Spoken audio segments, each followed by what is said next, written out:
नुकतीच लोकसभा निवडणूक पार पडली आहे आणि त्यामध्ये आमचा निसटता पराजय झालेला आहे।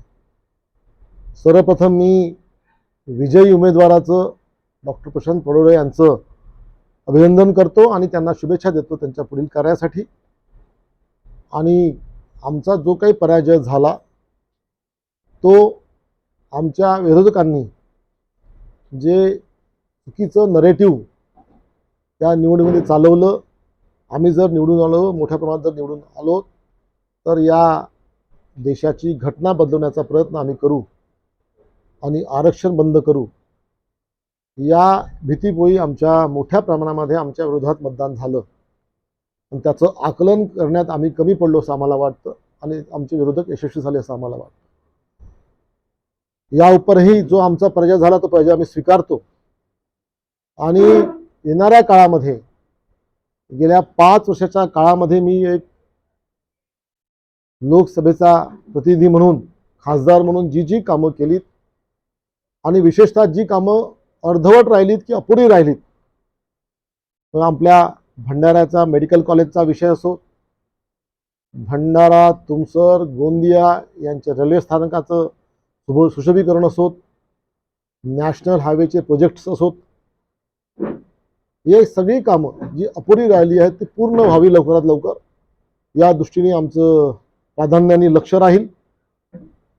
सोबतच येणाऱ्या ज्या निवडणुका आहेत, मग ती विधानसभा निवडणूक असोत, नगरपालिकाच्या निवडणूक असोत, नगरपंचायतच्या निवडणुका असोत, या नजीकच्या काळामध्ये येणाऱ्या निवडणुका, याकरता मोठ्या प्रमाणात परत एकदा नव्या ताकदीने काम करण्याची गरज असो, ही प्राधान्याने येणाऱ्या काळात आम्ही करू। लोकांनी 5,50,000 पेक्षा जास्त लोकांनी मला मतदान केलं।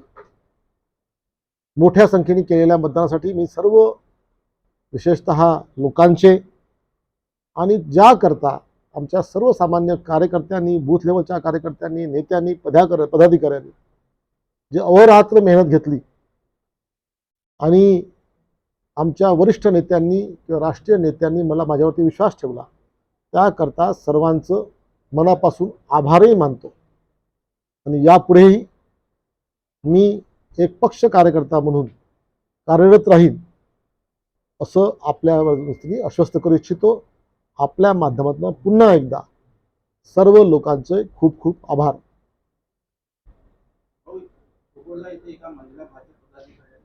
ही योग्य नाही या मताचा मी आहे, आमचा पक्ष पण आहे।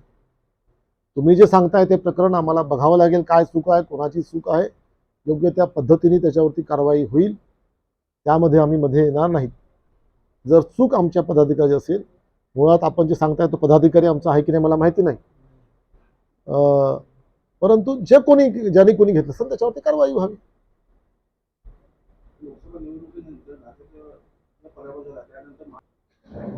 बघा, शेवटी सर्व पक्षाचं वेगळं स्वतःचं अस्तित्व आहे आणि सर्वच प्रत्येक पत्रकार परिषद एकत्रित घेतलीच पाहिजे असं नियम पण नाही किंवा असं अपेक्षित पण नाही। त्यांनी त्यांच्या लेवलला पत्रकार परिषद घेतल्या।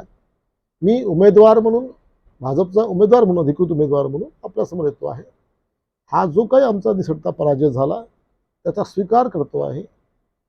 सर्व महायुतीच्या नेत्यांनी, ज्यांनी पदाधिकाऱ्यांनी आमचं काम केलं त्यांचं मनापासून आभारही मानतो आहे आणि लोकांचं सुद्धा मोठ्या प्रमाणात मतदान केल्याबद्दल त्यांचे आभार मानतो। भाजपच्याच एका गटाने आपलं काम केलं नाही, त्याचे काही पोस्ट सोशल मीडियावर व्हायरल होतात।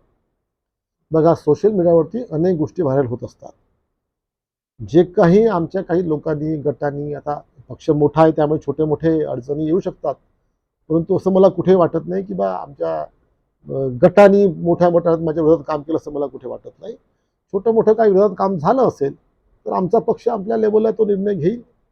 आमच्या बावनकुळे साहेबांनी सांगितलं आहे की ज्यांनी ज्या विरोधात काम केलं त्यांना याच्यावरती आम्ही कारवाई करू, योग्य ती कारवाई आमच्या वरिष्ठ लेवलला होईल। त्यामुळे कोणी काम केलं नाही, कोणी काम नाही केलं याकरता पत्रकार परिषद नाही आहे। त्याचं आम्ही योग्य त्या ठिकाणी, योग्य त्या प्लॅटफॉर्मवरती, योग्य त्या वेळी त्याच्यावरती आम्ही चिंतन मनन करू आणि त्याच्यावरती कारवाई करू। मला ज्यांनी मतदान केलं, ज्या आमच्या कार्यकर्त्यांनी काम केलं दिवस रात्र, त्यांचा आभार मानायचा माझा मुख्य विषय।